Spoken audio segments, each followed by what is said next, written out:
Ladies and gentlemen, I'm standing here with the very first UFC lightweight champion, Jens Little Evil Pulver. Jens, thanks so much for coming out tonight. First question, what are your thoughts on this fantastic event that we have set up here at Mid tonight? Oh man, I love it actually. This is a nice venue. It's kind of laid back. Everybody seems to have fun. I mean, if they were serving pizzas, have some sushi, have some food, and watch fights, kind of looks like this. So no, this is real cool. I love the event. Crowd seems to be into. You guys are kind of getting live a little bit. I like that. And, no, it's a lot of fun. It seems like a lot of fun. It was a great drive. Me and Tim, we rocked up here 5.5 hours a mile and worked every second. I would have done anything to be in the car with you guys. That would be an extremely fun drive. I can't even imagine. I'm a bad driver, man, you know.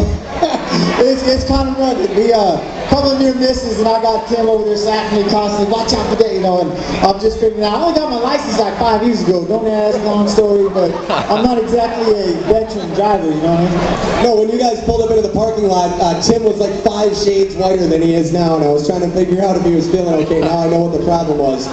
You have arguably the coolest nickname in MMA history in Little Evil. Where did you get that nickname from, Jens?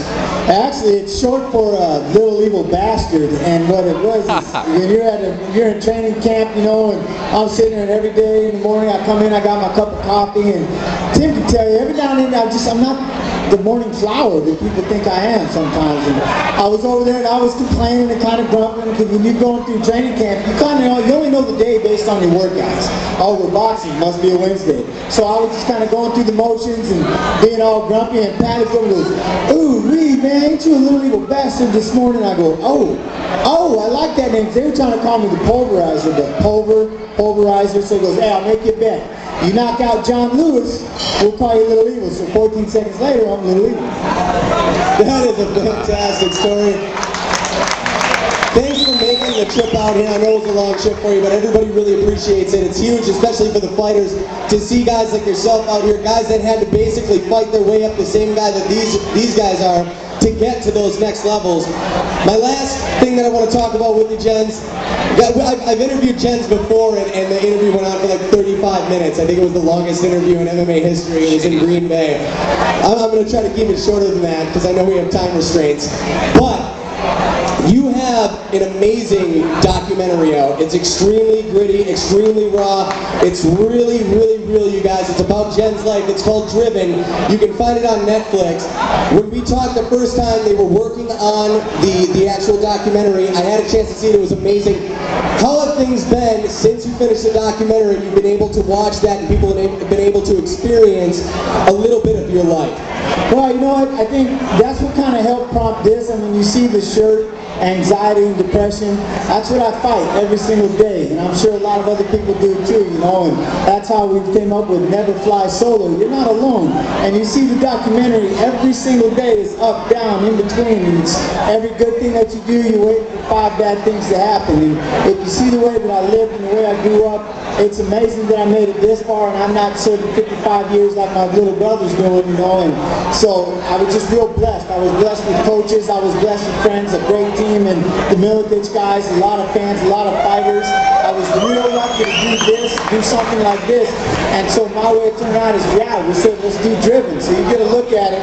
It's not that happy-go-lucky, hey, I want to be that guy kind of movie. It's I had a shotgun shoved in my mouth when I was 4. I got a brother sitting in prison. I got a brother that's got a master's degree. A dad I never speak to. I won a world title, but I never fly solo, and that's kind of where we started it. So it's all because of you guys. You guys gave me life. You kept me living. Forever be thankful to all of you guys out there that supported this sport, because when we all did it, we didn't even have the 155-pound division, and it wasn't cool until the Midwest, right up here in Minnesota, we started making this thing one badass bitch, and that's the UFC. That's us. We did it. That's right. And I ain't gonna lie, I do have one more question. I promise this is the last one, Jens. What can we expect from you in the future? Well, I just came back from my last fight. I got the nut shot heard around the world, but I did win, and I hammered the guy. I hit him hard. So the old man is giving it one more run. I'm down at 135, a long way from pioneering the 155-pound division. The godfather of the lightweight division is now a featherweight, so now a bantamweight actually, 135 pounds. So I got the quarterfinals in the semifinals in this Grand Prix 1FC over in Singapore in February. So one more win, we go into the finals, win that, maybe one more belt, and then you're going to see my old butt wave and say goodbye, and I'll be done. Well, Jens, that'll be a sad day for everybody, but one we're all looking forward to. Thank you so much for coming out here tonight. You're a huge inspiration to a lot of people, and you're just one hell of a great guy, and I love you, buddy. Thank you so much. Ladies and gentlemen, a big round of applause for Jens.